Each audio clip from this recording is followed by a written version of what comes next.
অবশেষে 2 ম্যাচের টেস্ট সিরিজে মাঠে নামছে শক্তিশালী অস্ট্রেলিয়া, যাদের প্রতিপক্ষটা এবার বাংলাদেশ দল। 16 বছর পর এই টাইগারদের বিপক্ষে টেস্ট সিরিজে মাঠে নামছে মাইটি অস্ট্রেলিয়া। তবে মাঠে নামার আগে বড় চাপে অজিদের পারফরম্যান্স, কেননা দুর্দান্ত ছন্দের সময় পাড়ি দিচ্ছে মমিনুল হক, মাহমুদুল হাসান জয় ও হাসান মাহমুদেরা।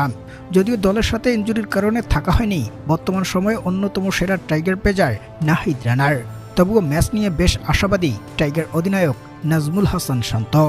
মাইটি অস্ট্রেলিয়ার ঘরের মাটিতে 2 ম্যাচের টেস্ট সিরিজ, যেটা বেশ উপভোগ করবে বাংলাদেশ দল।